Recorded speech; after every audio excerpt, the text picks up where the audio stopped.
Langit malam itu dibasuh cahaya bulan perak, menyinari dunia yang sebentar lagi akan kembali merah oleh darah. Di bawah cahaya remang-remang itu, seorang pria berdiri di atas dahan pohon. Matanya menatap ke arah kejauhan dengan dingin dan penuh tekad. Kang Won, demikian nama pria itu, berbisik lirih, "Sudah waktunya." Nada suaranya datar. Ia mengingat kembali masa lalu yang kelam, ketika klannya dihancurkan oleh sekte setan, dan hanya satu hal yang membuatnya terus bertahan, balas dendam. Hidupnya sejak saat itu bukan lagi milik dirinya, melainkan milik mereka yang telah tiada, dibakar dan dihancurkan, dalam kobaran amarah yang tak pernah padam. Dengan satu lompatan ringan, Kang Won melampaui tembok tinggi dan mendarat di area di mana api berkobar, memantulkan cahaya kekuningan di wajahnya yang tegas. Di sana berdiri seorang penjaga yang sedang berjaga. Tapi, sebelum ia sempat menyadari bahaya, tangan-tangan muncul dari bayang-bayang, membungkamnya dalam sekejap. Bagi Kang Won, peristiwa itu tak ubahnya seperti melihat ibunya sendiri di tengah jalan, sesuatu yang mengingatkan, namun tak bisa dihentikan. Tak lama lagi mereka akan menyadari hilangnya penjaga itu, gumam Kang Won, suaranya lirih namun mengancam. "Aku akan menyelesaikan ini sebelum saat itu tiba." Pekikan dan deru pertarungan meledak di malam yang sepi. Di dalam sebuah ruangan terpencil, seorang lelaki tua perlahan membuka matanya. Ia duduk bersila dalam posisi meditasi, tetapi saat ia menatap ke atas, tampak jelas bahwa matanya menyala merah pekat. Ia adalah iblis surgawi, pemimpin dari sekte setan. Di luar terlalu berisik, ucap iblis surgawi, tenang seperti seseorang yang tengah menikmati teh di pagi hari. Kang Won, yang baru saja menerobos masuk, berdiri tegak di hadapannya. Kau duduk bermeditasi seolah damai, sementara anak buahmu diserang satu persatu. Kau tetap tak berperasaan seperti biasanya. Iblis surgawi hanya tersenyum tipis, lalu berkata, "Dan aku bisa mengatakan hal yang sama tentangmu. Melakukan sesuatu yang sembrono tanpa benar-benar tahu kebenarannya, dan kau menyebutku tak berperasaan." Ia lalu menambahkan, "Katakan padaku, apakah menurutmu seorang pria akan peduli pada serangga yang diinjaknya saat ia mendaki gunung? Tentu tidak. Ia hanya akan menatap puncak, dan itulah jalan menuju puncak seni bela diri." Kang Won mengepalkan tinjunya. "Kata-katamu omong kosong." Kini, nama Kang Won terdengar jelas di udara. Ia melangkah maju, dan dari tubuhnya mulai memancar aura biru yang menyilaukan. Energi itu berkumpul di tangannya, menciptakan percikan listrik yang menyambar liar. "Tinju petir surgawi," serunya melancarkan pukulan penuh daya itu ke arah wajah iblis surgawi. Namun, iblis surgawi hanya tertawa sinis. Hanya itu, ia mengangkat tangannya dan mulai melancarkan serangan balasan. Saksikan dan pelajari. Ini adalah seni gelombang darah surgawi. Tangan itu meledak dengan sinar energi merah pekat yang menyala menyilaukan, menabrak tinju Kang Won, menciptakan bentrokan energi dahsyat seperti pertarungan para dewa. Benturan itu mengguncang ruangan, tapi akhirnya kekuatan iblis surgawi yang menang. Serangan energinya menghantam tangan Kang Won, meledakkan sebagian wajahnya. Dalam luka dan rasa sakit, Kang Won tersentak saat mengenali jenis energi itu. Itu kunci pedang. Iblis surgawi menyeringai. "Hari ini, aku akan mengirimmu menyusul ayahmu." Sudah cukup. Namun Kang Won tidak menyerah. Dalam diam, ia mulai mengumpulkan energi baru. Iblis surgawi sempat tampak terkejut. Dengan telapak tangan yang kini bergetar oleh kekuatan tak kasat mata, Kang Won berseru, "Telapak tangan ilahi surgawi."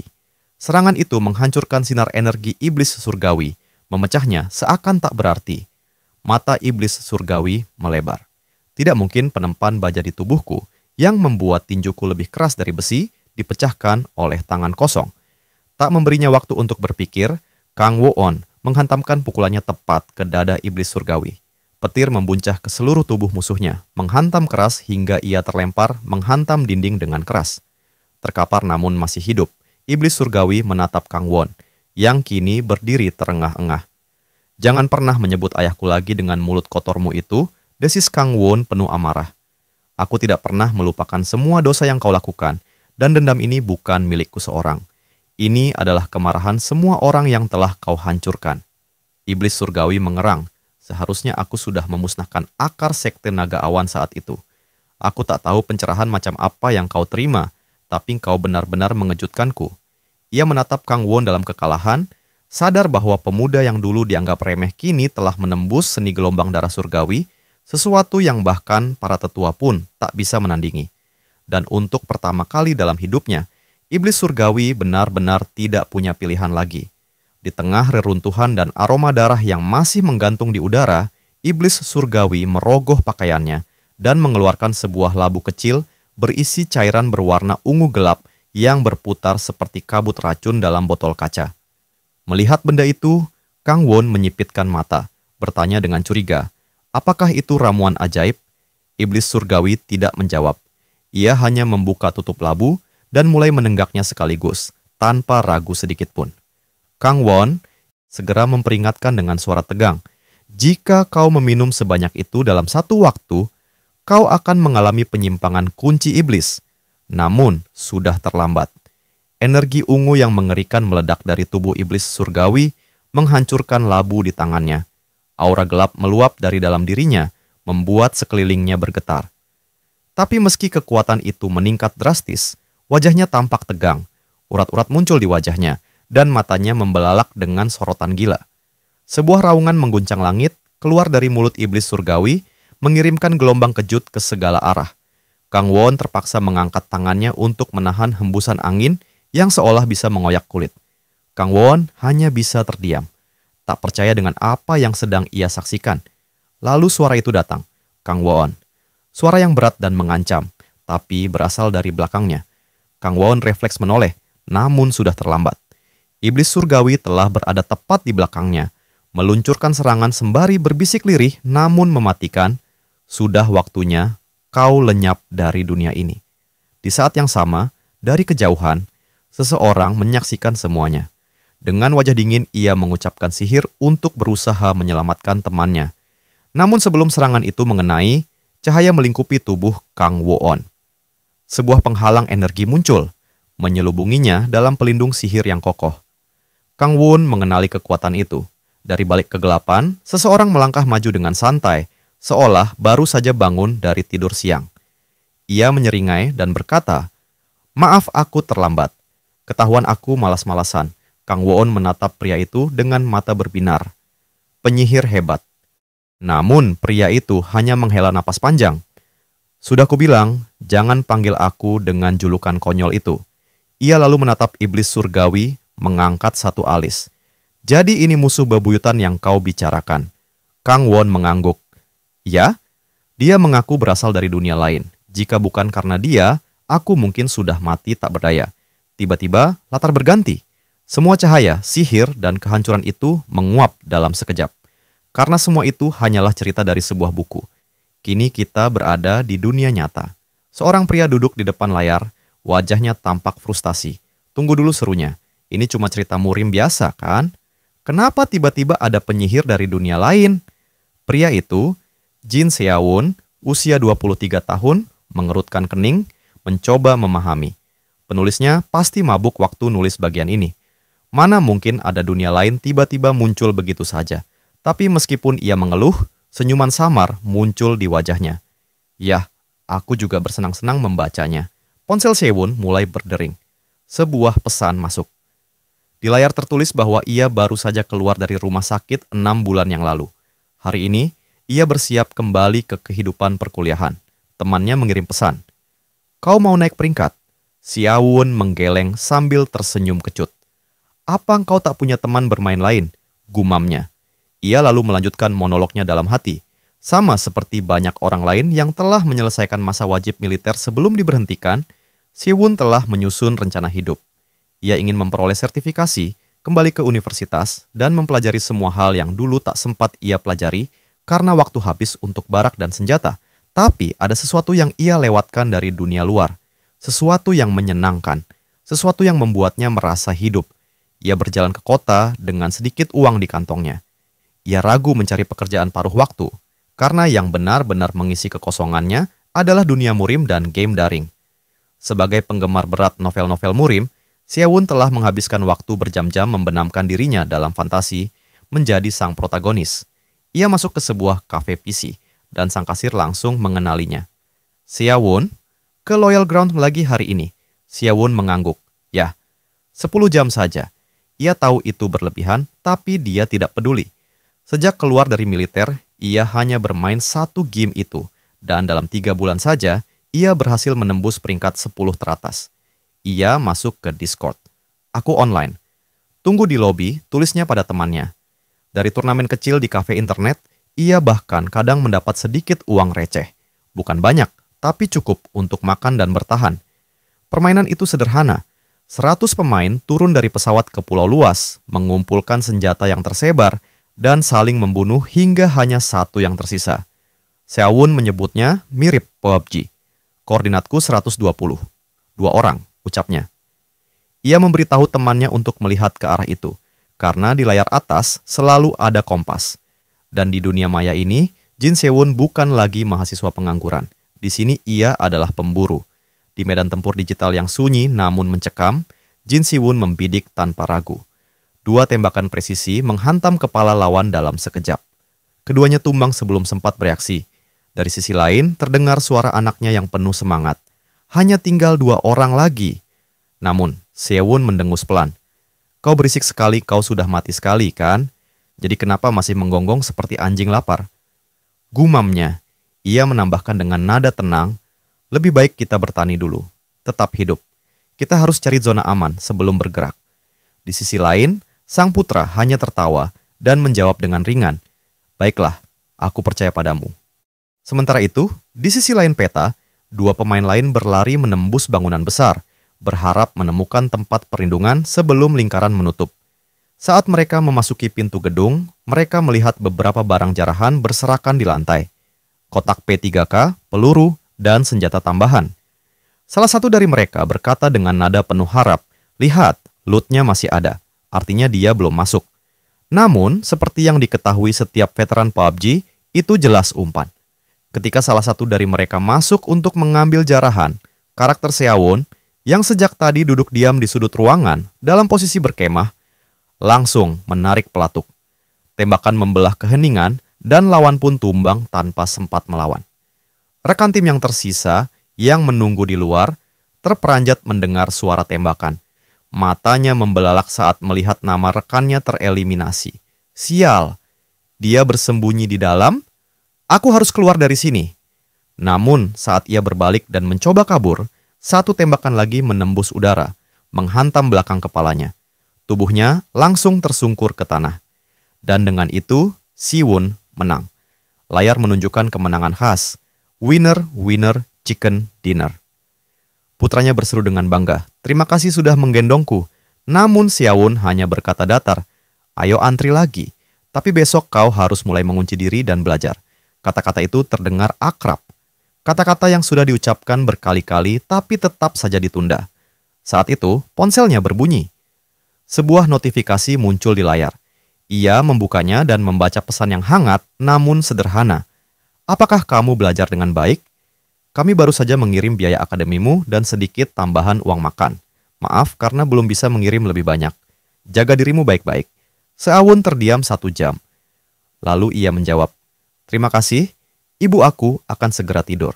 Dan malam itu, Seowon mengetik pesan terakhir ke putranya. Besok aku tidak akan bermain lagi. Putranya menjawab cepat, tapi kita sudah berjanji akan perang klan bersama. Namun, Siwon menjelaskan dengan tenang.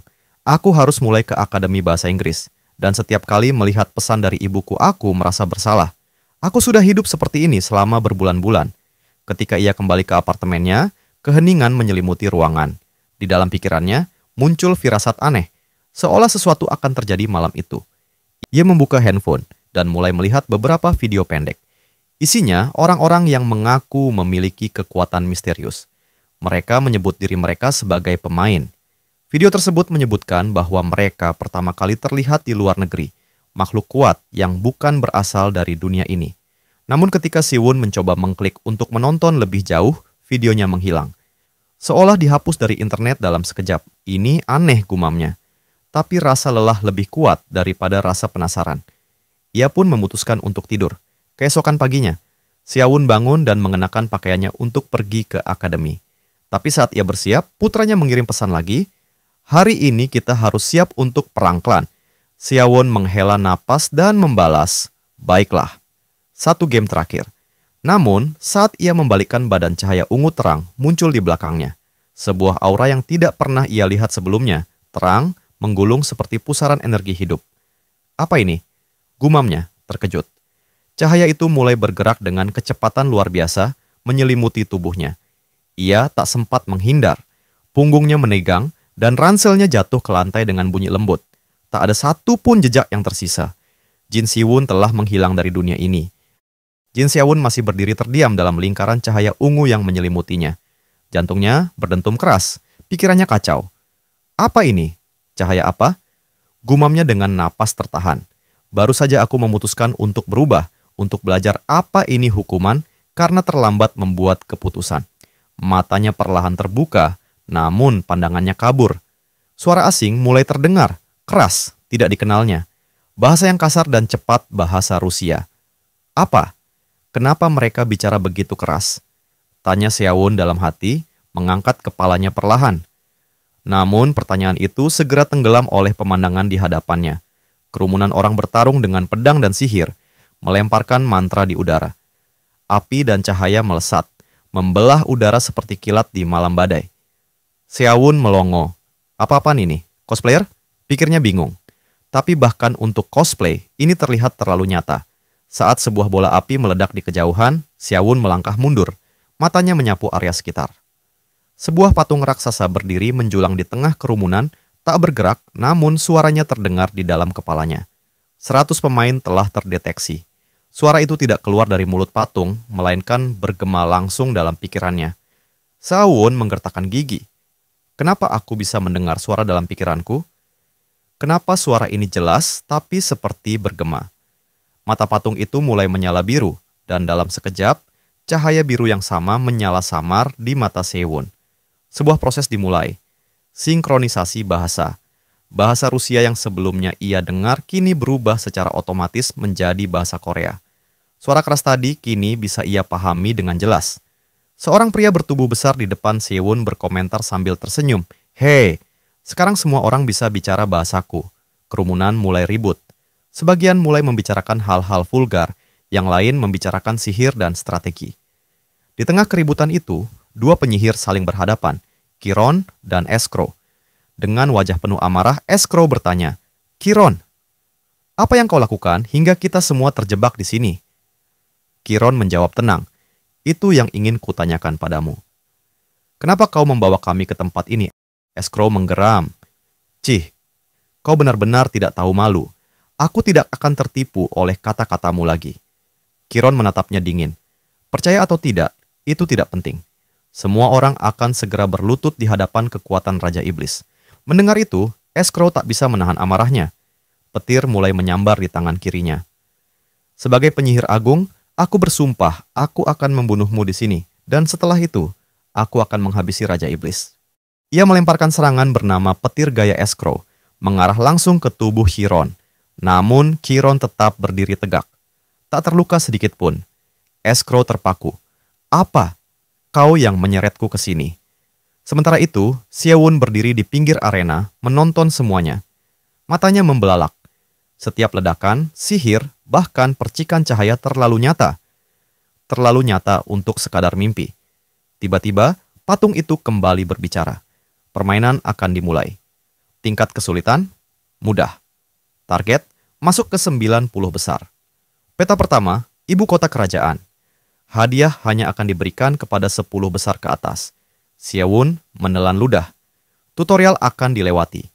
Tidak ada serangan antar pemain dalam ruang tunggu. Semua telah dinetralkan. Sebuah peta holografik muncul di depan mata Siawon. Ia terpaku. Ini benar-benar mirip game, seperti Loyal Ground yang biasa ia mainkan. Tapi perasaan ini, tubuhnya yang berkeringat, suara yang menggema, tekanan di dadanya, ini bukan sekadar simulasi. Untuk para pemain yang mengakses Cloyd Survival untuk pertama kalinya, izinkan aku menjelaskan. Permainan ini akan berlangsung selama 100 tahun waktu dunia ini. Tiap hari wilayah aman di peta akan menyempit. Keluar dari wilayah aman akan mengakibatkan kerusakan besar. Permainan akan terus berjalan sampai hanya tersisa satu orang.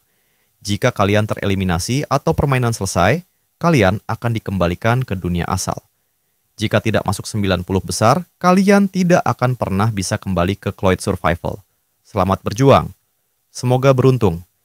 Siawun terdorong mundur oleh kekuatan dari bawah. Tubuhnya mulai melayang turun menuju wilayah yang telah ia pilih secara acak. Ia menggigit bibir. Apa ini tanah setia? Apa aku benar-benar berada di dunia seperti dalam permainan itu? Status jendelanya terbuka otomatis, menampilkan baris teks. Hadiah akan diberikan kepada 10 besar dan lebih tinggi. Peluh dingin membasahi pelipisnya.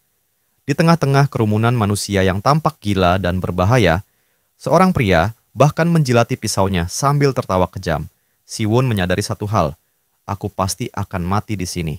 Namun, dengan tangan yang sedikit gemetar, ia berkata pada dirinya sendiri, meski ini mimpi aku tak mau mati seperti ini. Tidak sekarang. Sebelum Jin Siwon bisa menyelesaikan pikirannya, sebuah suara memanggilnya kasar, "Hei, rambut berantakan! Kau kenapa terus menoleh ke sana kemari?" Siwon menoleh pelan. Seorang pria tinggi dengan pedang besar berjalan mendekat, matanya tajam memicing. "Dari mana kau berasal?" bentaknya. Siwon tidak menjawab. Ia hanya diam, tatapannya masih bingung akan dunia asing yang belum bisa dia terima. Pria itu menggertakkan gigi dan mengayunkan pedangnya pelan ke arah Siwon. "Apa kau mengabaikanku, hah?" Tepat saat itu, sebuah suara sistem bergema di udara. Penghitungan mundur dimulai 5-4. Siwon tersenyum. Wajah si pria semakin heran. "Apa yang kau senyumkan dalam situasi kayak gini? Kau gila, ya?" Alasannya sangat sederhana, ucap Siwon tenang. Matanya mulai menyipit. "Aku sedang bermimpi dan ini mimpi yang sangat menyenangkan. Jadi, kenapa tidak kunikmati saja?" Dan dengan pengalaman bertahun-tahun di game bertahan hidup yang ia singkat sebagai Logi, Siwon tahu, bajingan seperti dia hanyalah titik awal dari pertunjukan yang panjang. Hari pertama, Cloud Survival pun dimulai. Tubuh-tubuh para pemain mulai jatuh dari langit, seperti dilempar dari pesawat yang tak terlihat, masing-masing diselimuti aura bercahaya. Siwon meluncur dengan kecepatan tinggi, matanya menangkap medan luas di bawah. Area padat punya banyak barang bagus, pikirnya, tapi juga berisiko tinggi. Ia mengalihkan pandangan ke pinggiran peta, lalu melihat sebuah rumah kecil di antara pepohonan. Itu dia. Angin menghantam tubuhnya dan dia mendarat keras di tanah, berpose konyol seperti pahlawan super. Tapi tentu saja, ia tidak terluka sedikit pun. Namun tubuhnya limbung. Ia menahan mual dengan susah payah. Gila mabuk perjalanan desahnya lemas. Untuk sekarang, aku harus masuk ke dalam rumah itu dulu. Namun suara gemerisik di semak-semak membuatnya menoleh tajam. Dadanya mencelos. Apa itu orang dari sebelumnya? Pikirnya panik, lalu berlari sekuat tenaga menuju rumah. Ia menerobos pintu, lalu segera menutupnya rapat, nafasnya memburu. Kalau aku ketemu musuh tanpa senjata tamat sudah, gumamnya seraya menyandarkan diri ke dinding. Siwon melirik keluar jendela. Kosong. Cuman angin ya? Pasti cuman angin, ucapnya lega. Bagus, aku bisa mulai mencari perbekalan. Ia mulai menyisir ruangan, menyadari bahwa sesuai sistem, barang-barang hanya bisa ditemukan di lokasi pendaratan awal. Langkahnya terhenti saat ia melihat sesuatu bersinar samar di bawah meja. Saat ia meraihnya, sistem menampilkan notifikasi. Kamu memperoleh crossbow berat. Siwon berbisik. Berat tapi tetap lebih baik daripada tangan kosong. Ia melengkapi senjata itu, lalu menemukan tabung anak panah. Saat ia menyentuhnya, sebuah pemahaman otomatis mengalir ke otaknya cara menggunakan senjata itu. Ia mengisi ulang peluru, mengokang, dan bagi Siwon yang merupakan sersan prajurit Korea saat pelatihan militer, senjata seberat ini bukan apa-apa. Ia bersiap membidik sesuatu menjadi sasarannya, lalu menekan pelatuk senjata itu. Dor! Anak panah melesat dan menembus dinding setengahnya, menghantam kayu keras dan melemparkan Siwon sedikit mundur. Apa-apaan ini, ucapnya tak percaya. Senjata ini kuat gila, tapi dia tahu, kalau ia bisa menguasainya, senjata ini akan jadi penyelamat nyawanya. Ia bergerak cepat, berpindah ke bangunan lain. Selama belum ada musuh, aku bisa bertani item di area ini dengan aman, gumamnya. Ia masuk ke rumah kedua, mengangkat busur perlahan, menyisir setiap sudut. Di atas meja, sebuah gulungan menarik perhatiannya. Kamu memperoleh gulungan penyembuhan kecil. Robek untuk menyembuhkan luka. Siwon tertawa kecil. Serius? Barang kayak gini beneran ada? Harus cari lebih banyak. Saat ia menyapu rak buku, matanya tertumbuk pada sebuah buku tebal berwarna ungu menyala. Ia mengangkatnya. Kamu memperoleh buku seni bela diri, pemimpin bintang hitam. Deskripsinya menyebutkan kemampuan untuk memproyeksikan energi gelap lewat jari-jari. Belajar, gumam Seawon. Apa ini akan memulai tutorial atau semacamnya? Tanpa ragu, ia memilih terima. Buku itu bersinar terang. Halaman-halamannya mulai membalik sendiri dengan kecepatan tinggi, lalu perlahan hancur menjadi partikel cahaya. Seawon melihat ke telapak tangannya, merasa sesuatu mulai mendesak dari dalam. Energi. Kekuasaan. Getaran asing yang terus membengkak. Untuk menguji kemampuannya, ia mengambil sebuah garpu dari meja, mengalirkan energi gelap ke dalamnya lalu melemparkannya ke arah dinding. Duak. Garpu itu menancap dalam di kayu, setengahnya tak terlihat. Seawon memandangi tangannya, senyumnya perlahan mengembang. Jadi begini rasanya belajar seni bela diri dari sebuah buku. Bayangan gelapnya menyusup ke dalam rumah tua itu dengan langkah tenang, hampir tanpa suara. Seawon mengambil sebuah garpu yang tergantung di dinding dengan gerakan dingin dan pasti. Ini akan jadi sangat bagus, gumamnya. Suara serak itu pecah di keheningan. Di antara rak-rak tua penuh debu, ia menemukan buku-buku seni bela diri. Dan di balik itu, tanpa ragu, ia yakin pasti ada buku-buku sihir juga. Pengetahuan gelap yang tersembunyi, menanti untuk diungkap. Namanya bukan sembarangan. Dengan keyakinan dingin, ia menyatakan bahwa Cloyd Survival dan Loyal Ground hanyalah dua sisi dari koin yang sama. Ia telah memburu setiap sudut tempat itu, menyisirnya tanpa ampun, namun tidak menemukan apa yang dicari. Maka, tanpa ragu, dia bersiap meninggalkan tempat itu, melangkah ke arah yang lain. Waktu berlalu. Matahari mulai menyingsing saat Seawon sibuk bertani di ladang yang luas dan gersang. Namun ketenangannya segera pecah. Ia harus segera mencari tempat bersembunyi, berlindung dari bahaya yang mengintai. Matanya yang tajam menatap jauh ke depan, dan di sana, di tengah kegelapan malam, satu-satunya rumah dengan lampu yang menyala menantang malam. Lampu yang menyala berarti dua kemungkinan. Ada barang langka yang tersembunyi di dalamnya, atau seseorang masih bertahan di sana. Dengan napas tertahan dan jantung berdetak kencang, ia menyelinap masuk. Berusaha sekilas pun tak mengeluarkan suara. Ia tak tahu berapa banyak musuh yang mungkin sudah mendarat di dekatnya. Apakah mereka profesional atau hanya pemula? Setiap langkahnya penuh kewaspadaan. Lantai pertama sunyi. Tapi kecemasan menyelinap ke dalam pikirannya. Apakah mereka bersembunyi di lantai 2? Hatinya berdetak semakin cepat. Senjataku sudah siap, bisiknya dalam hati. Jika aku menyerang dengan teknik Black Star Kui Palms, bahkan profesional sekalipun mungkin akan terkejut. Langkah demi langkah, ia menaiki tangga kayu itu. Setiap gerakan dijaga agar tak bersuara, seolah-olah nyawanya tergantung pada keheningan itu. Di depan matanya, sebuah lentera tua menggantung. Cahaya temaram yang menimbulkan bayangan misterius. Apakah ini jebakan? Di sebelahnya, sebuah ruangan menunggu dengan pintu yang tertutup rapat. Dengan keberanian yang membara, Seawon menendang pintu itu sampai terbuka. Dan di hadapannya terbentang kamar tidur yang sunyi. Matanya segera menelisik setiap sudut, memastikan tidak ada yang tersembunyi. Seawon mengadakan pertunjukan dan heboh sendirian, pikirnya dengan lega. Ia mulai membangkitkan diri karena Seawon sudah memastikan tidak ada orang lain. Lalu di samping tempat tidur, sebuah cincin tergeletak di atas meja. Kilauannya samar, namun memikat. Dengan rasa penasaran yang membuncah, ia meraih cincin itu. Cincin kekuatan. Pikirnya, mengingat deskripsi yang pernah didengarnya. Sebuah cincin yang mampu meningkatkan kekuatan penggunanya sebesar 20 poin saat dikenakan. Dengan hati-hati, ia memasang cincin itu di jari telunjuknya. Seketika, tubuhnya diselimuti sensasi aneh. Berat badannya berkurang. Seolah-olah beban busur silang yang tadinya menghambat kini lenyap tak berbekas. Apakah ini benar-benar membuatku lebih kuat? Tanyanya pada diri sendiri, suara hatinya bergetar. Penuh rasa ingin tahu, ia mulai mencari statistik kekuatan barunya. Mencoba mengetik kata-kata untuk mengakses informasi karakternya, siap menghadapi babak baru dari pertarungan yang tak berujung ini. Di hadapannya terbentang jendela status yang menunjukkan fakta menyedihkan tentang dirinya sendiri. Siwon termenung, bertanya-tanya, apakah dia hanya dianggap sebagai seniman bela diri semata hanya karena dia mempelajari seni itu? Ada keheningan pahit di antara pikirannya. Namun dia mengaku, ini sudah jauh lebih baik dibanding saat dia memulai tanpa apapun. Sebuah kenyataan yang cukup menyebalkan, tapi juga sebuah kemajuan yang tak bisa diabaikan. Dengan tekad, Cloyd mengalihkan pandangannya ke lantai pertama. Dia harus memastikan melihatnya dengan benar. Dan di sana, cincin sub ruang muncul tepat di hadapannya, persis seperti yang dulu dia idamkan.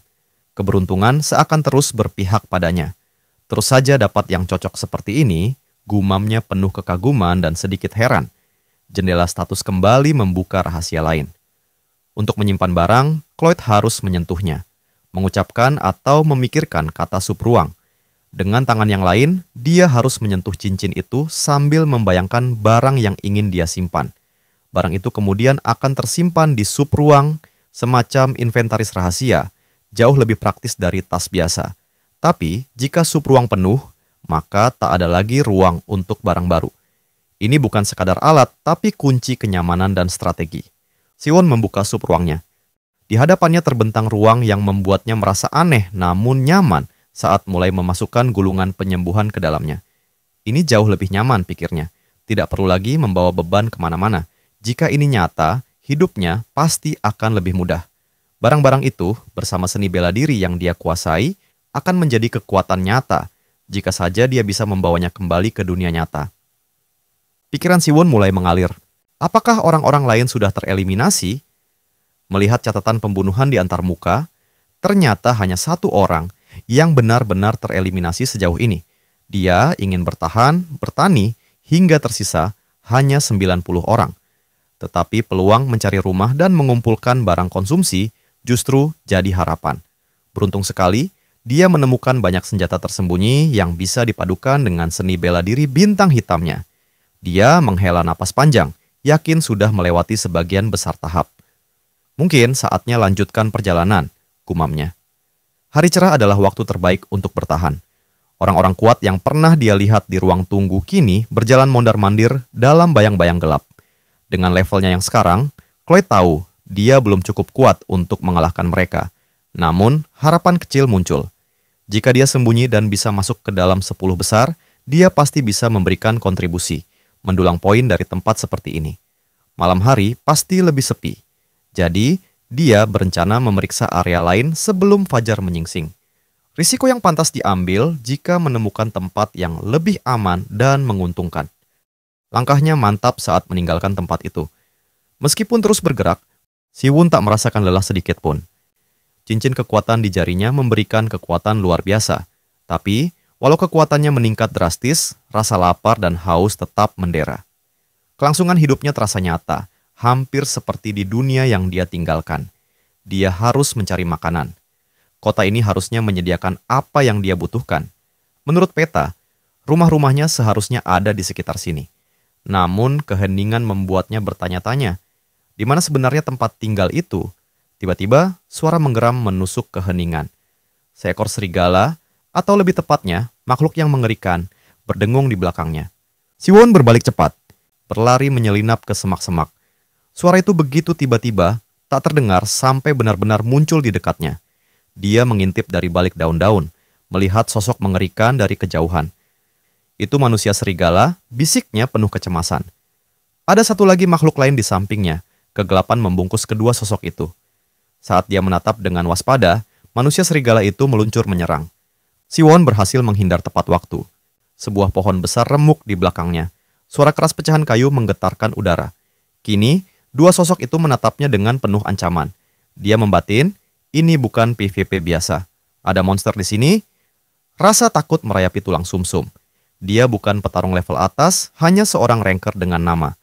Mati di tangan makhluk seperti ini sungguh memalukan. Dalam paniknya, Siwon melihat rumah di kejauhan. Dia berlari ke sana, masuk dan menutup pintu dengan napas tersengal. Suara manusia serigala terdengar semakin dekat di luar. Apakah mereka benar-benar akan masuk? Dia mulai merencanakan strategi. Membuka pintu sedikit, matanya bertemu dengan pandangan makhluk itu. Manusia serigala mengendus mencari aroma yang dia tinggalkan. Siwon tahu, satu-satunya cara adalah menyerang duluan. Dengan sigap, dia mengangkat busur silang, membidik tepat di celah pintu. Tembakan dilepaskan, panah menusuk sisi tengkorak makhluk itu, yang langsung terjatuh dan perlahan menghilang di udara. Kemenangan sementara yang manis. Bagus, pikirnya. Cincin kekuatannya memungkinkan dia menembak dengan satu tangan saja. Sekarang, tinggal menghadapi makhluk terakhir. Setelah mengisi ulang panahnya, Siwon berbalik. Tapi jantungnya terhenti. Makhluk itu sudah ada tepat di depan pintu, menghancurkan penghalang dengan kekuatan brutal. Sebuah luka dalam muncul di pipinya saat pintu pecah berkeping. Ketegangan memuncak. Makhluk itu menerobos masuk, seperti gelombang dahsyat yang menghancurkan segalanya. Siwon mengangkat panah otomatis, siap bertempur. Tapi manusia serigala mengangkat lengannya, menangkis serangan itu. Panah jatuh ke tanah. Makhluk itu mendekat, siap mengakhiri segalanya. Namun, Siwon menolak menyerah. Dengan gerakan cepat, dia membuka sub ruangnya dan mengeluarkan senjata. Bukan sembarang senjata, melainkan sebuah sendok yang disisipkan dengan seni bela diri bintang hitam. Dalam satu gerakan kilat, dia menusuk makhluk itu, membuat lubang besar yang tembus langsung. Tembok kayu di belakangnya pun ikut pecah. Siwon berbisik pada dirinya sendiri dengan tekad membara. Tidak mungkin aku kalah hanya karena gerombolan ini. Pertarungan belum usai. Ini baru permulaan. Saat makhluk itu mulai memudar di depan matanya, Siwon menghela napas lega yang begitu dalam, seolah beban berat baru saja terangkat dari dadanya. Dia berlutut perlahan, suaranya bergetar saat mengungkapkan pikirannya. Dia mengingat kembali bagaimana belati lempar itu tersembunyi dengan licik sebelumnya, menyadari betapa nyaris dia kalah oleh gerombolan monster yang tampak tak terkalahkan. Kalau sampai kalah oleh mereka, itu akan sangat memalukan, gumamnya. Sedikit mengejek nasibnya sendiri. Di lantai, matanya menangkap sesuatu. Sebuah kantong kecil yang tergeletak tidak jauh darinya. Rasa curiga langsung menyergap. Ini pasti ulah massa, pikirnya dingin. Namun, saat kantong itu dibuka, isinya justru sederhana, air dan dendeng kering. Siwon mengangkat alisnya, kecewa. Hanya ini saja? Aku benar-benar perlu berburu makanan, katanya dalam hati, berharap ada sesuatu yang lebih berguna. Sambil mengunyah perlahan, ia mulai memeriksa sekeliling gedung itu. Pandangannya tertuju pada sepotong baju besi yang tergeletak di pojok ruangan. Baju besi kayu yang anehnya mengingatkannya pada rompi anti peluru. Dengan ragu-ragu, dia memakainya. Agak besar, tapi anehnya langsung pas, katanya. Merasakan bahan pelindung itu menyesuaikan bentuk tubuhnya seperti dibuat khusus. Jendela status di depannya langsung memberitahu keistimewaan baju besi tersebut. Pelindung dada orachalum tingkat lanjut, tulisnya dengan bangga. Ketahanannya terhadap sihir api dan angin meningkat secara drastis. Ini luar biasa, pikirnya sambil tersenyum. Bukan sekadar peningkatan 1 atau 2 statistik saja. Aku yakin masih banyak lagi perlengkapan tersembunyi di sekitar sini. Saat ia mulai mencari-cari lebih jauh, lututnya tiba-tiba terbentur sesuatu yang tak terlihat. Penasaran, dia menendang benda itu tanpa melihat. Mungkin barang tersembunyi, gumamnya. Tangannya segera mengambil benda itu. Sepotong kain yang terasa halus namun kuat. Dia membungkus dirinya dengan kain itu, yang ternyata adalah jubah malam. Setelah memakainya, jubah itu memberi kekuatan luar biasa. Ketika tetap diam dalam gelap, dia benar-benar menyatu dengan bayangan. Siapapun yang mencoba mendeteksinya dengan sihir akan gagal total. Bahkan suara langkahnya pun lenyap. Katanya dengan senyum kecil. Perlengkapan terbaik untuk bertahan hidup. Dengan ini, aku bisa bertahan selama yang kuperlukan. Namun, sebuah teka-teki masih membekas di benaknya. Bagaimana bisa ada rumah di tengah hutan yang terpencil seperti ini? Tapi, Siwon tidak membuang waktu untuk mempertanyakan hal itu terlalu lama. Ia melangkah keluar dan terus berjalan melewati hutan gelap, melintasi bayang-bayang pohon. Sepi. Tak satu pun makhluk yang dia lihat. Mungkin dia memang berada di lokasi yang salah. Tiba-tiba, dari belakang, terdengar suara langkah cepat. Seorang pria compang-camping muncul. Tubuhnya penuh luka, berlari menembus semak-semak sambil berteriak. Kalau saja dia punya waktu untuk menggunakan ini. Siwon tetap tersembunyi dalam jubah malamnya. Napasnya teratur. Pria itu tampak terkejut menemukan seorang penyihir di tempat seperti ini. Siwon mengamati, lelaki itu tidak terlihat kuat, bahkan mungkin bisa dirawat. Ketika pria itu berbalik dan mulai berjalan pergi, Siwon menenangkan diri. Ini bukan manusia biasa, ini hanya permainan, bisiknya. Namun ada sesuatu yang membuatnya ragu untuk langsung menyerang. Mendadak, pria itu merapal mantra api Skro. Api meluncur tajam ke arah Siwon, tapi dia tak tergoyahkan. Tembakan panahnya mendarat tepat di punggung pria itu, membuatnya tersangkut dan jatuh terjerembab. Siwon terkejut saat tidak menemukan mayat, hanya sebuah peti kosong. Ini pasti permainan. Barang-barang itu pasti milik para pemain, katanya sambil menyipitkan mata, bertanya-tanya dari mana asal api itu. Di sampingnya, seorang pria berwajah hidung besar muncul, mengomel dengan suara keras. Dia tak percaya ada pencuri barang yang bahkan tak bisa menggunakan sihir. Orang sialan, gumamnya. Kalau dia mati karena pedang, setidaknya dia tak akan merasakan sakit terbakar seperti itu. Siwon bergumam pelan, merasa beruntung tidak bertemu pria itu secara langsung. Sial, jubah ini berguna sekali. Namun, entah kenapa, dia merasa pria yang mati itu harus merasa terhormat karena meninggal oleh tangan seorang Chiron. Wajah hidung besar tampak kebingungan saat ia mulai memeriksa barang-barang yang ditinggalkan. Siwon menelan ludah, menyadari bahwa pria yang mati itu adalah sesama pemain, sama seperti dirinya. Dia bisa menjadi korban berikutnya. Ketegangan meningkat.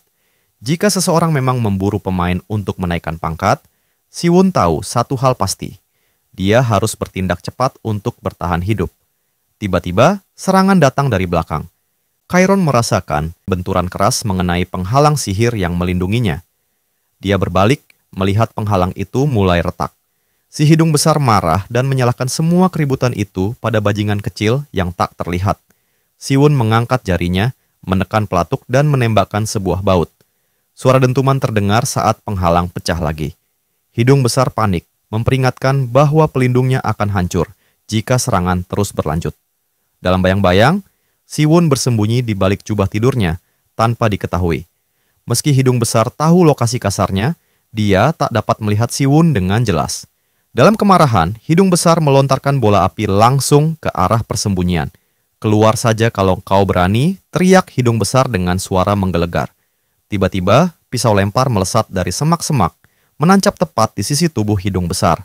Ia berbalik dengan panik, namun penghalangnya mampu menahan serangan itu, meski sudah rapuh dan nyaris hancur. Panik berubah menjadi ketakutan saat hidung besar bertanya-tanya di mana musuhnya bersembunyi. Siwon perlahan mengangkat busur, bersiap melancarkan tembakan berikutnya.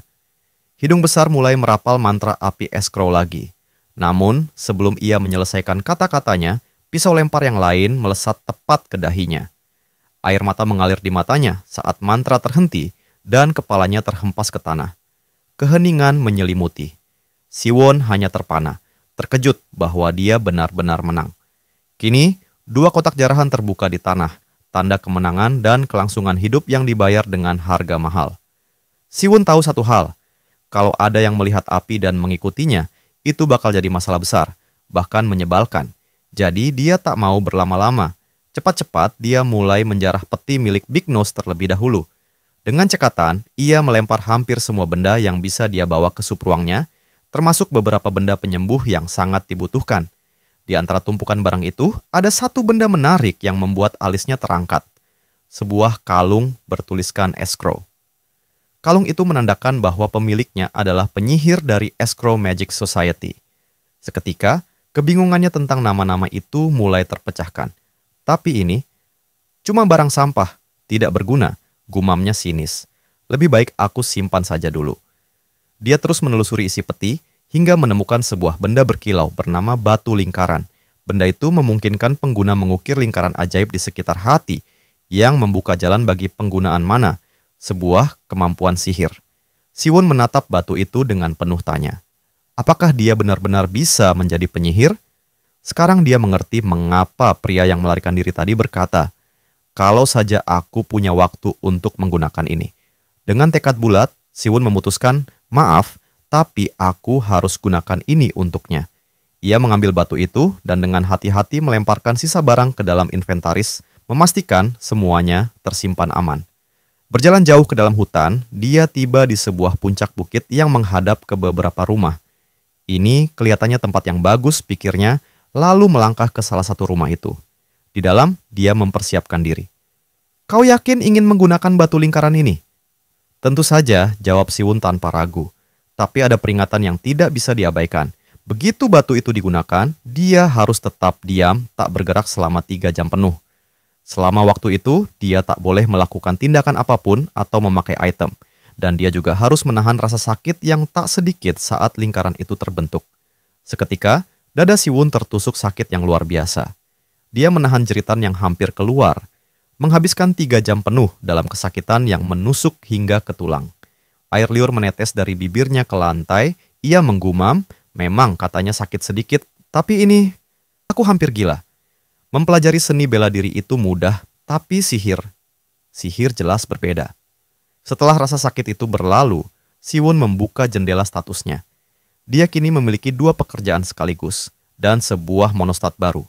Karena kedua orang yang dulu berusaha bertahan sudah meninggal, jumlah survivor pasti berkurang drastis. Siwon mengecek daftar dan mendapati hanya tersisa 45 dari 100 pemain. Dia bertanya dalam hati, bagaimana bisa begitu cepat turun drastis? Lalu dia melihat nama yang terus muncul dalam pembunuhan. Nam Sakwang, seorang pembunuh yang membunuh hampir semua orang di daftar itu. Kilas balik membawa kita beberapa jam ke belakang. Seorang pria berdiri di puncak pohon menatap ke bawah. Wajahnya penuh kegembiraan kejam saat dia melihat korban berikutnya. Seorang lelaki besar yang tersandung batu kecil dan terjatuh. Pria di atas pohon itu tertawa kecil, menjilati bibirnya dengan perlahan. Aku hanya ingin masuk dalam 90 besar, katanya pelan, lalu mengangkat tangannya dengan penuh kemenangan saat sang korban memohon untuk hidupnya. Dengan gerakan licik, dia menyentuh wajah pria itu, menjulurkan kepalanya seperti jerawat yang menganga, lalu berkata dingin, dengan ini, semua peserta akan tahu namaku. Aku bahkan tak repot menjarahmu. Namanya adalah Nam Sakwang. Dia ingin ketenarannya dikenal, dan pembunuhan brutal itu hanyalah permulaan. Hari ketiga tiba, dan Siwon menerima pemberitahuan yang membuatnya takjub sekaligus cemas. Tidak mungkin, gumamnya, begitu banyak orang tewas hanya dalam 1 malam. Rasa takut mulai merayap di benaknya, terutama sosok Nam Sakwang yang brutal itu. Ia berharap benar-benar tak bertemu dengan pembunuh gila itu. Tapi kalau ini terus berlanjut, mungkin aku bisa masuk 10 besar. Pikirnya, sedikit berharap, sekaligus waspada.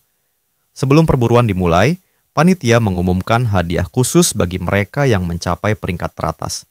Siwon bertanya-tanya apa kira-kira hadiahnya. Mungkin uang dan barang, atau bahkan kemampuan dan peralatan yang bisa dibawa ke dunia nyata.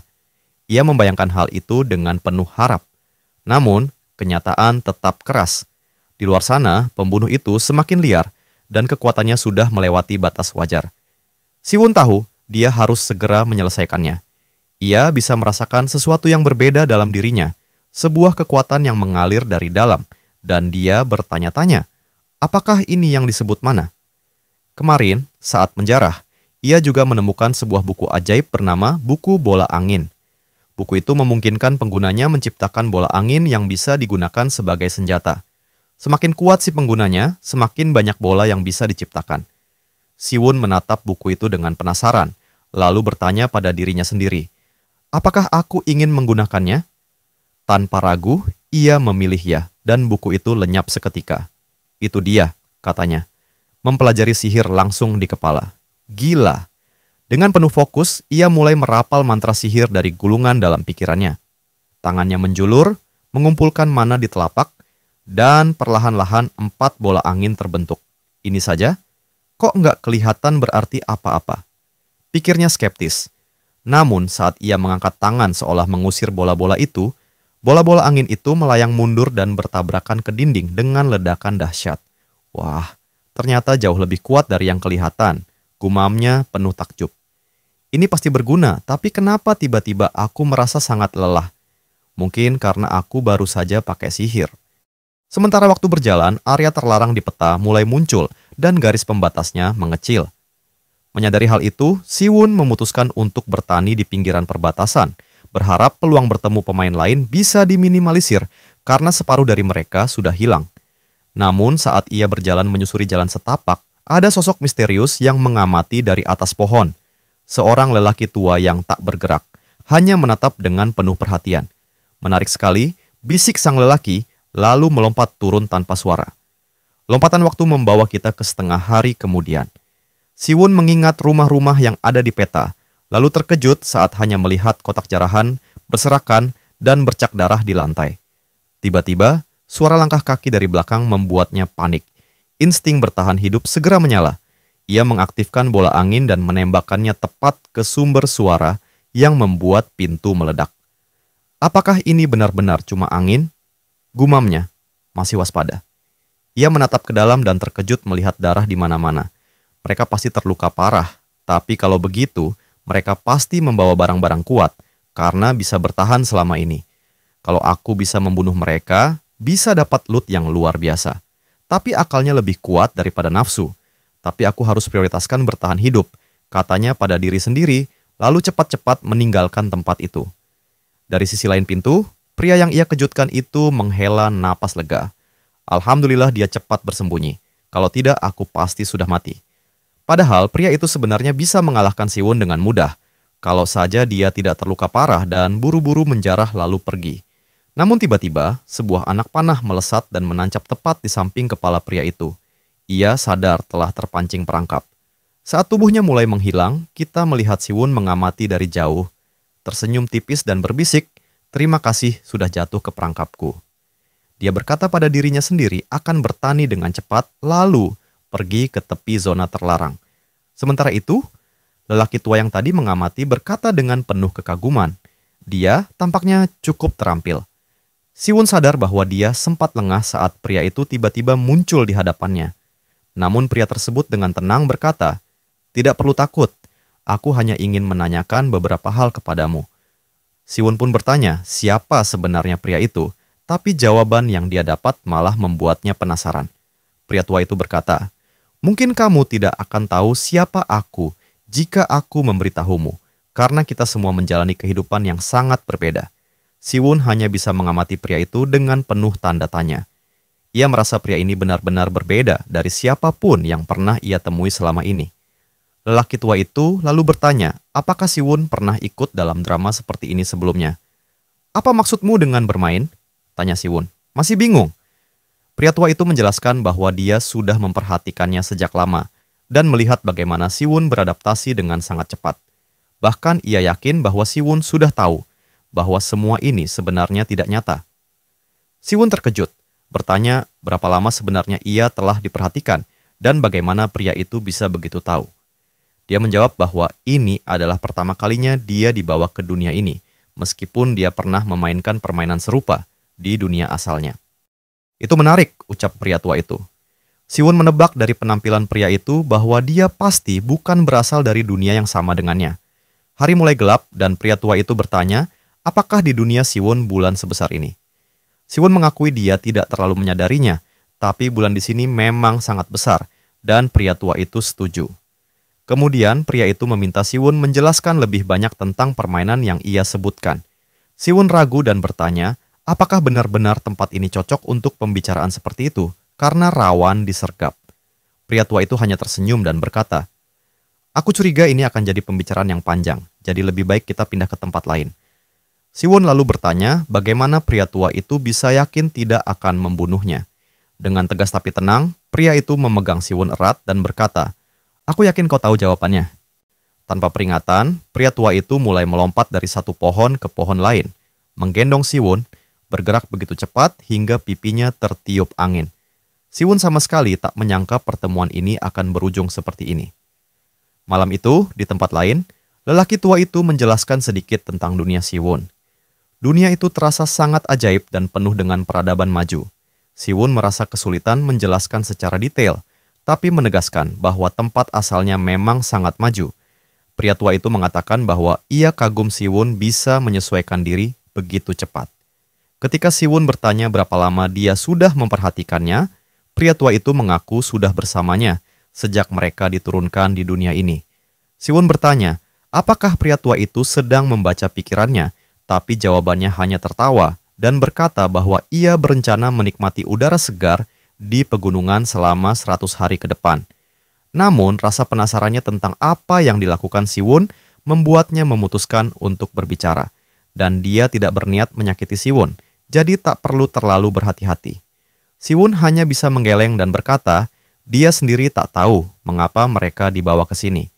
Pria tua itu berkata bahwa hal serupa juga terjadi di dunianya.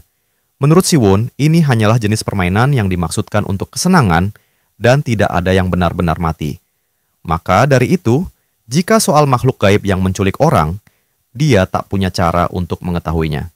Pria tua itu mengangguk dan berkata bahwa dia paham. Siwon lalu menambahkan bahwa kematian di sini tidak sama dengan kematian sebenarnya. Begitu mati, mereka mendapat pangkat dan hadiah sesuai pencapaian. Hadiah itu bukan cuma barang, tapi juga keterampilan dan seni bela diri yang dipelajari selama permainan. Pria tua itu bertanya, apakah itu termasuk benda-benda di tubuh mereka? Dan Siwon menjelaskan bahwa itu lebih luas dari itu. Mereka membicarakan sihir, dan pria tua itu tertarik, bertanya apakah ini benar-benar sebuah kesempatan bagi mereka. Siwon menjawab bahwa dia sendiri mungkin tidak butuh kesempatan itu, tapi bagi mereka yang hidupnya penuh perjuangan, kemampuan seperti ini bisa mengubah segalanya. Pria tua itu lalu bertanya apa yang membuat Siwon berpikir hidupnya tanpa perjuangan. Siwon tertawa kecil dan bilang dia tampak seperti ahli bela diri dan mungkin punya banyak pengikut di dunia asalnya, sesuatu yang sama sekali tidak dia miliki. Karena itu, Siwon yakin permainan ini bisa jadi kesempatan besar bagi orang-orang yang sedang berjuang. Pria tua itu tertawa terbahak, mengatakan bahwa Siwon memang mengatakan hal-hal menarik, tapi Siwon langsung menyuruhnya diam. Lalu pria tua itu bertanya tentang apa yang terus Siwon lakukan dengan menyentuh udara. Siwon menjelaskan bahwa pria itu mungkin tidak tahu cara menyalakan peta. Dia bercerita tentang tips dan trik yang mungkin berguna di dunianya dan apa yang sudah ia pelajari sejauh ini. Mereka berbincang sampai pagi tiba dengan cepat. Pria tua itu mengetuk tanah pelan dan berkata bahwa hari sudah pagi, dan dia merasa seperti membuang waktu terlalu lama dengan menjatuhkan Siwon ke lantai sebelumnya. Siwon tersenyum dan bilang bahwa tidak sama sekali, karena bersama pria tua itu adalah cara terbaik untuk tetap aman. Ia juga menikmati cerita-cerita yang didengar sepanjang malam. Pria tua itu lalu berkata, "Karena aku belajar banyak tentang permainan ini darimu, apakah ada sesuatu yang bisa aku lakukan untuk membalas budi?" Siwon bertanya, apakah mungkin untuk belajar beberapa seni bela diri, karena dia benar-benar ingin bertahan hidup sampai akhir. Untuk itu, dia butuh bantuannya. Pria tua itu menatapnya lama, lalu berkata bahwa itu bukan hal yang mustahil, memberikan Siwon secercah harapan. Namun, ia juga memperingatkan agar Siwon harus siap menghadapi yang terburuk. Siwon penasaran, bertanya maksudnya. Pria tua itu menjawab singkat dan tajam, "Maksudku kematian. Apa yang akan terjadi setelahnya?" Orang tua itu menatap Siwon dengan serius dan berkata, "Kalau kamu mau berhasil di luar cara-cara tradisional, kamu harus siap membayar harga yang mahal. Apakah kamu benar-benar siap untuk itu?" Siwon menanggapi dengan suara mantap, "Aku nggak bermaksud terdengar seperti rekaman rusak, tapi orang di sini memang nggak benar-benar mati." Mendengar itu, pria tua itu mengangguk pelan. Kalau memang begitu, maka penggunaan metode itu bisa saja dilakukan.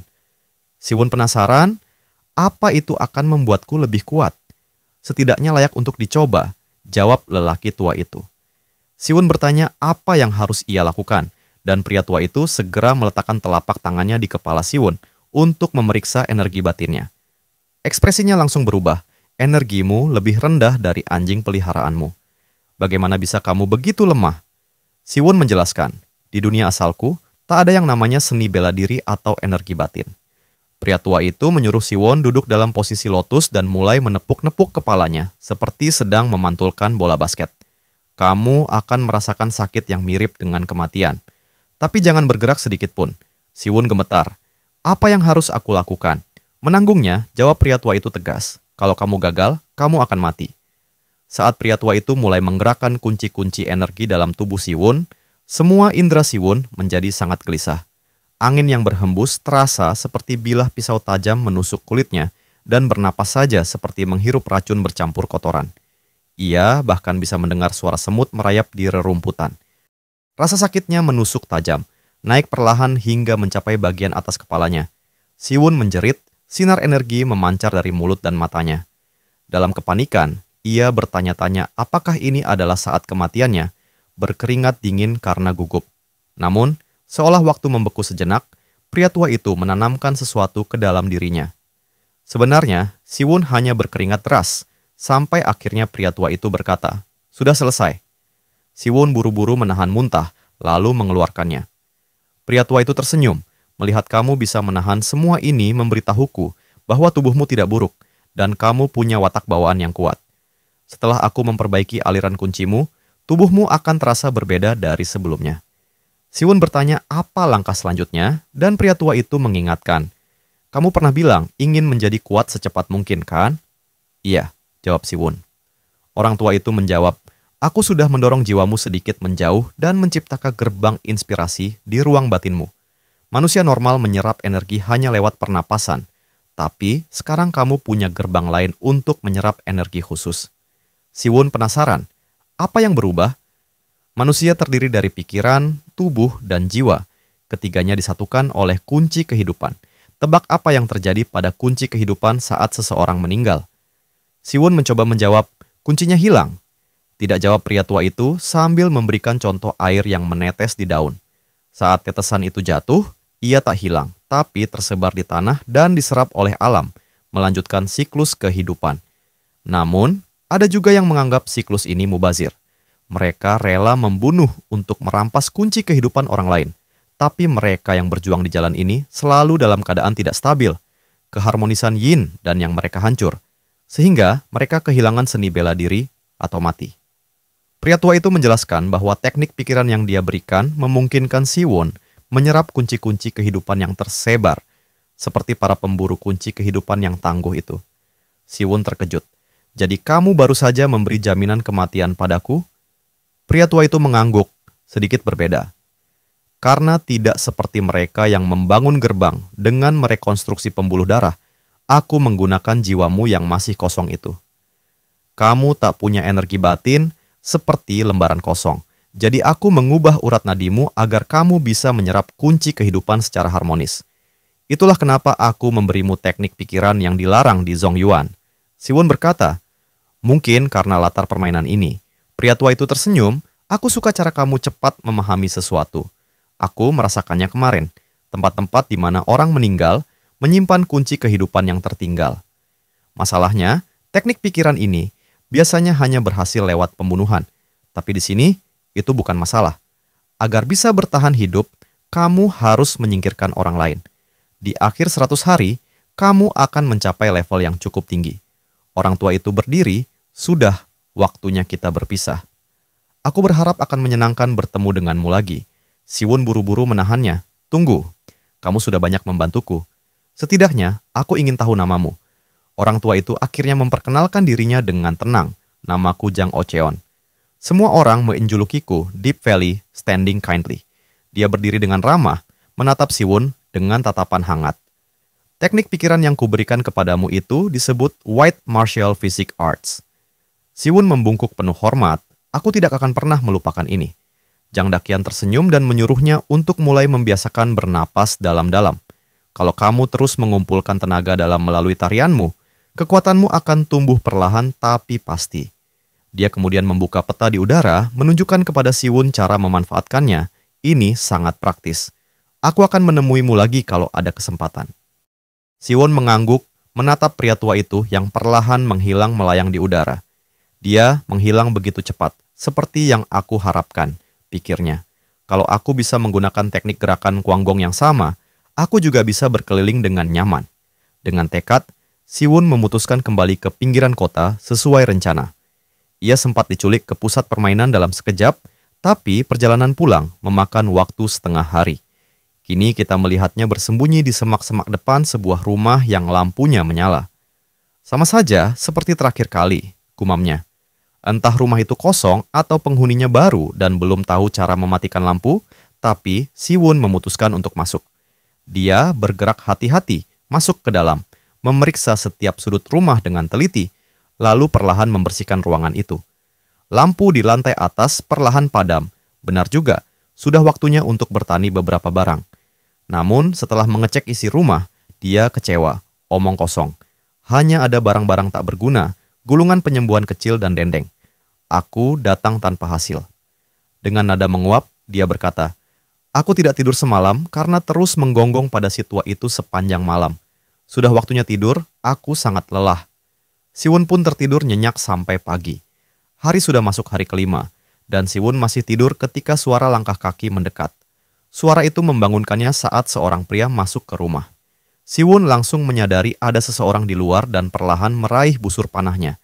Dia tidak percaya akan begitu tak berdaya, tapi tetap menunggu di dekat pintu. Begitu pintu terbuka, pria itu masuk dan menghela napas lega. Akhirnya aku bisa beristirahat, tapi ekspresinya langsung berubah saat melihat panah yang diarahkan ke arahnya. Siwon menarik pelatuk busur dan melepaskan panah tepat ke arah pria itu. Dengan cepat, pria itu memotong panah itu menggunakan pedangnya. Siwon terkejut, dia benar-benar seniman bela diri ini menjengkelkan. Dia lalu meraih dari sub ruangnya pisau dan melemparkannya dengan teknik bintang hitam. Pria itu menangkis dengan lengannya dan memanggil Siwon pengecut karena menggunakan senjata tersembunyi. Siwon tanpa ragu mendekat, mencengkeram sisi kepala pria itu dengan telapak tangannya, lalu melemparkannya ke lantai. Dia menendang senjata pria itu menjauh dan berkata, "Aku sedang bermimpi indah, tapi engkau malah membangunkanku." Ketika dia mengangkat anak panah lagi, pria itu memohon dengan suara putus asa, "Aku akan lakukan apa saja. Akan kuberikan semua hal yang aku punya. Kumohon, aku sudah berjuang keras untuk bisa bertahan hidup. Aku tidak ingin mati sekarang." Lalu menusukkan anak panah langsung ke dahi pria itu. Layar sistem pembunuhan muncul, mengonfirmasi bahwa pria itu bernama Sui Orong dan tewas karena tembakan panah. Siwon menghela napas, tegas berkata pada dirinya sendiri, "Aku juga menolak untuk mati di sini.